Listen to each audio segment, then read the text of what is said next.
All right. This is going to be Joseph Campbell's Star Wars The Last Jedi rant. And Joseph, I'll hang in there as long as I can. Hey everybody, this is Adam. It's Adam. Hi, Adam. I wanted to make this video to talk about Star Wars, especially the Adam Valiant. particularly the sequel trilogy, The Force Awakens and The Last Jedi. I got a couple of thoughts rolling around in my head that are keeping me up at night, and I figured it might be He looks tired. cathartic for me to do this video, which I look tired, right? I don't normally do. I'm tired. I've never done a video It's before. This will be the first one of these. Psychological warfare. So hopefully it goes well. It's like the lowest form, of... Anyway, that said, I'd like to focus on the character of Luke Skywalker. Luke Skywalker was my childhood idol. It's always going to be this. We're going to skip ahead. So I was a very impressionable youngster. That's unfortunate that you ruined that. When I first saw Middle. a Poe or Finn or any of the rest of them we're going to do. And that was a problem because, we can't have people clinging to these, old childhood heroes anymore, right, Disney? We need to love these new people, right? We have to love these new people. Which I do. I'll also confess, I do like the new characters. Right. But they're also suffering because of this misinterpretation of the hero's journey, in my view. Yeah. Rey had no mentor in the Last Jedi. She had what? 2 lessons from Luke, and what was her first lesson? Luke. She sits down on the stone, that meditation stone in the temple. No, there's nothing there. She closes her eyes, and Luke gives her his lesson on. See, Luke. What the Force. Sorry, Adam. See, Luke was a kind of a Barry Sue, and everything kind of came a little bit easy in A New Hope. But then in the second one, you saw that, he's got some flaws and things, and boy, he's got a long way to go still. And that first time was a little bit of luck and a little bit of Ben helping him out. People like that, deal with it. You might be a successful person and realize that it came pretty easy to you. But you're not a fucking Jedi.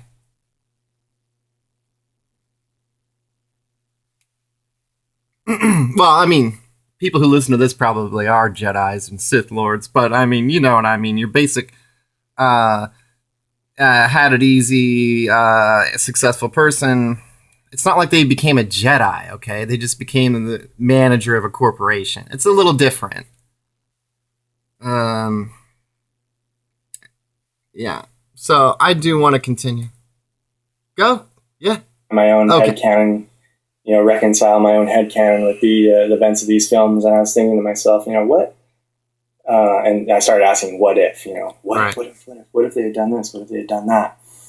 And I was thinking to myself, what if?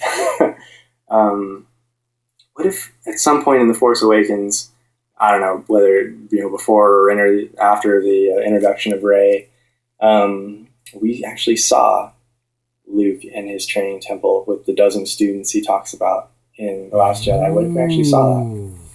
What if we saw, Luke Skywalker, his 12 students. Show it. It's a movie. Show it. Right. At this temple. Show the story.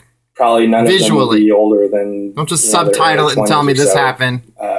Maybe, I don't know, I guess maybe... Lazy. Late 20s or something, given Writing.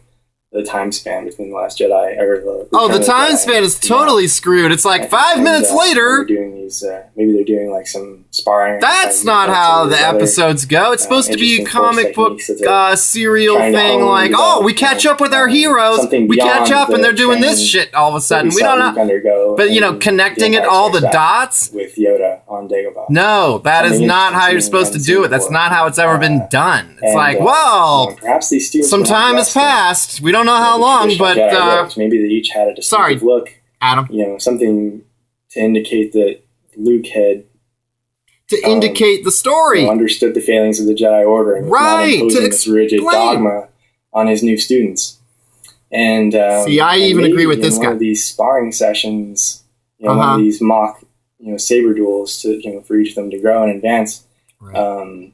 we've got Ben Solo on one side and another student on the other side, and maybe they're going at it. They're doing they're doing some impressive dueling, and and at first Ben is like, he's focused. He's got the whole story figured out. He's just going to take you through, like, and as this fight this guy, you could starts to loosen up a little bit.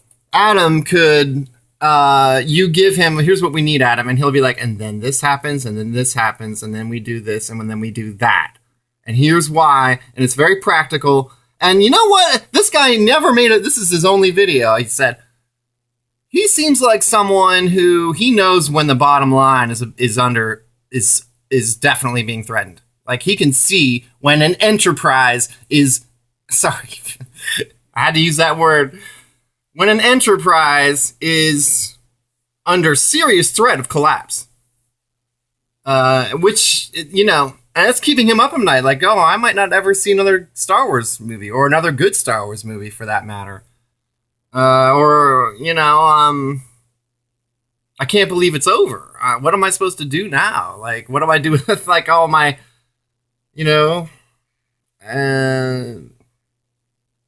sort of holding on to that cultural thing? Well, don't worry, Adam. We're all going to hold on to it. These fools, call them what you want, but these folks that are kind of ruining it or reassessing it or whatever you want to call it, it's just not going to work. There's just too many people who sort of still believe in how cool the original ideas were. And those are going to be the ones that resonate. And this one is already under attack for being stricken from the record.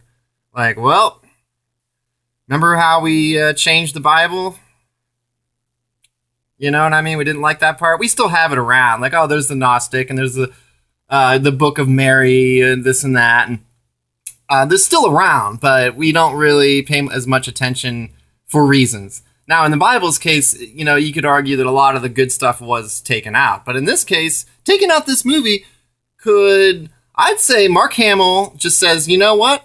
Fuck your contract, sue me. I'm making a new movie. And it's just going to be about Luke, and it's going to be awesome. But yeah, it's so ruined. Anyway, geez, I just ramble on. This guy's making all kinds of sense. Skip ahead. Of, should I murder this kid right now because of how evil he's? See how worked out he has? He's still talking about it because which doesn't work. It doesn't work at all. He knows what works.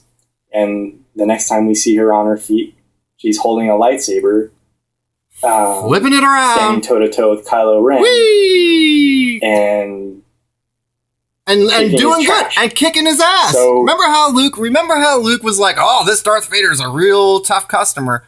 I am really struggling. God, he's strong, and like he only gets like one hit in on him. It's like, it's very powerful. Oh, this look on his face just says it all. Look at this. What is this crap? I know, man. And then another thing that I hear said is that you can't complain about Luke. You can't complain about his behavior because in the end he totally redeems himself. He fulfills the hero's journey, comes back and does this amazing, earth-shattering. No, it's an old force power. That power's been in the books. Display of force power since never before seen in 91. He does. We all knew about that. It wasn't a surprise. Is still built off of this mischaracterization.